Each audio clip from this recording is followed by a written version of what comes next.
Guarantee card ಅನ್ನುವಂಥ ರೀತಿಯಲ್ಲಿ ಕೇಂದ್ರ ನಮ್ಮ ಪಕ್ಷ ಇವಾಗಲೇ ಘೋಷಣೆ ಮಾಡಿದೆ. ಇವತ್ತು 1 ಲಕ್ಷ ವೇತನ ಪ್ರತಿಯೊಬ್ಬ ವಿದ್ಯಾವಂತ ಯುವಕರಿಗೆ ಮೊದಲ ಉದ್ಯೋಗದ ಗ್ಯಾರಂಟಿ. ಪ್ರತಿ ವರ್ಷ 1 ಲಕ್ಷ ಪ್ರತಿ ಬಡ ಕುಟುಂಬದ ಒಬ್ಬ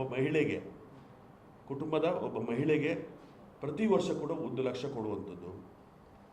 ರೈತರು ಅನ್ನ ಕೊಡುವಂಥವರು ದೇಶಕ್ಕೆ ಸಾಕಷ್ಟು ಸಂಕಷ್ಟದಲ್ಲಿದ್ದಾರೆ, ಆತ್ಮಹತ್ಯೆ ಮಾಡಿಕೊಳ್ಳುವಂಥ ಪರಿಸ್ಥಿತಿ ಬಂದಿದೆ. ಇಂಥ ಸಮಯದಲ್ಲಿ ಅವರ ಸಾಲವನ್ನು ಮನ್ನಾ ಮಾಡುವಂಥದ್ದು, ಅದರ ಜೊತೆಗೆ ಅವರಿಗೆ ಬೆಂಬಲ ಬೆಲೆಯನ್ನು ಘೋಷಣೆ ಮಾಡುವಂಥದ್ದು. ಅದೇ ರೀತಿಯಾಗಿ ಇವತ್ತು ಜಾತಿ ಗಣತಿ ಮುಖಾಂತರ ಇವತ್ತು ಪಾಲುದಾರಿಕೆಯ ನ್ಯಾಯವನ್ನು ಒದಗಿಸಿಕೊಡುವಂಥದ್ದು.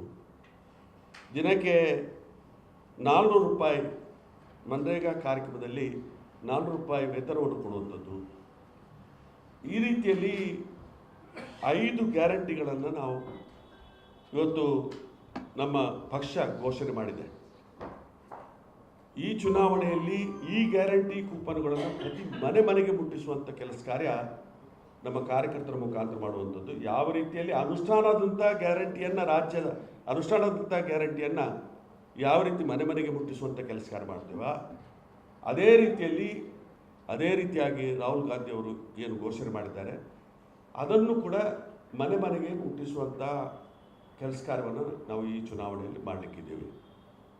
ಹೆಚ್ಚಿನ ಅಂಶ ಎಲ್ಲ ಕಡೆಯಲ್ಲಿ ಕೂಡ ಇದಕ್ಕೆ ಪ್ರಚಾರಕ್ಕೆ ಹೊಂದಿಕೊಂಡು ಎಲ್ಲ ಕಡೆಗಳಲ್ಲಿ ಕರ್ನಾಟಕ ರಾಜ್ಯದಾದ್ಯಂತ ಫ್ಲೆಕ್ಸ್ ಹಾಕುವಂಥದ್ದು ಅಥವಾ ಈ ಕಾರ್ಡುಗಳ ಬಗ್ಗೆ ಪ್ರಚಾರ ಕೊಡುವಂಥದ್ದು, ಇದು ನಮ್ಮ ಒಂದು ಚುನಾವಣೆಯ ಎಜೆಂಡವಾಗಿ ನಾವು ಕಾರ್ಯಕ್ರಮ ಹಮ್ಮಿಕೊಳ್ಳಲಿಕ್ಕಿದ್ದೇವೆ.